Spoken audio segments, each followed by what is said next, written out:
to MMOpinion episode number 23, this show with your thoughts, your opinions, and our version of the Harlem Shake. I'm Reina and this is Kirk. Kirk, what is our first topic of discussion? Do you read quest text? Do you really though? I know you have the best intentions. You want to learn every little piece of lore about your favorite role-playing game. But when some random NPC in some random town gives you a 2-page dialogue about how his people were spurned by some burning spiders in some dark cave outside his town and wants you to collect 10 of their pelts to display during some winter festival so your townsfolk will have something to cheer about, that's when I draw the line. I don't want to hear how some stupid head NPC guy wants to kill 10 spiders. Just give me the 10 spiders and be done with it. Give me my +1 int slippers and let me go on my way. Yeah, ain't nobody got time for that. Ain't nobody got time for that. Geekette says she loves the quests and lore in most games, but she can sometimes tell immediately if it's going to be some half-assed story and whether or not she should read through the quest text. And McDonald said something about quest lines being superfluous and stuff, using big words to confuse us. Super flowing words. Yeah, who you're trying to impress, huh? MO Serbia said that quest texts are often boring, so he does not read them. Balancing IRL and gaming. How do you balance your real life time with your gaming time? There's so much like school, jobs, friends, homework, family. How do you juggle it all? Gaming should obviously be secondary to real life, but we all know that isn't always the case. No. I'm a give me a second until I get to the save kind of person, because I suck. Yup.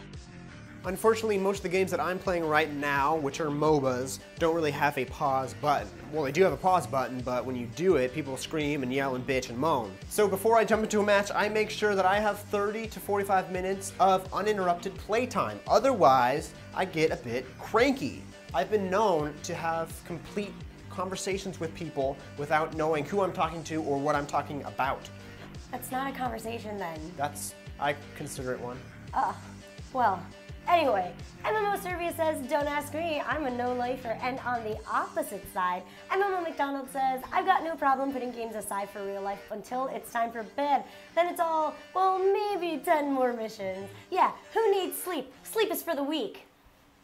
MMOs by their very nature are very complex. There can be hundreds, if not thousands, of quests, textures, statistics, zones, instances, skills, animations, items, UI elements, and more. Not to mention, these need to work in unison with each other, so when patch day comes, in your favorite MMO, it could be a blessing or a curse. I try not to play on patch day because there just could be too many problems. The only time I do is when there's like a level increase, and I feel like I want to do some server firsts. Yeah, I don't have this problem, like, ever.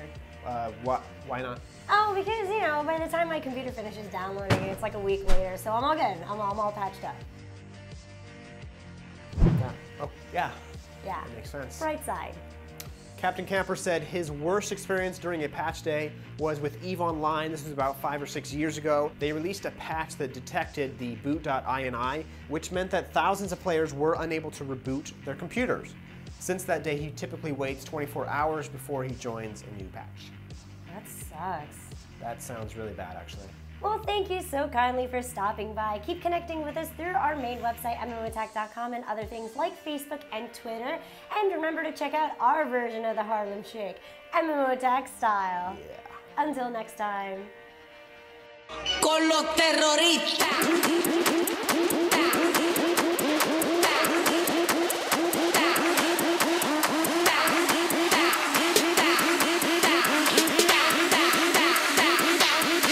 The Harlem Shake.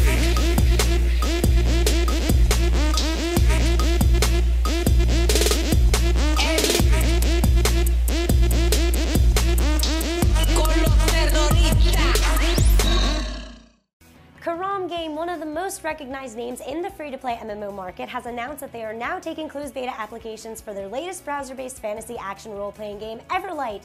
And that's not all. Be among the first few to sign up for their closed beta and you will be granted wings. So do you like unique ancient fantasy worlds, stunning lost city of Atlantis-like landscapes? Back away, not today. Science. Can we have like a secret handshake that's all like, boom, boom, boom, boom, science? What?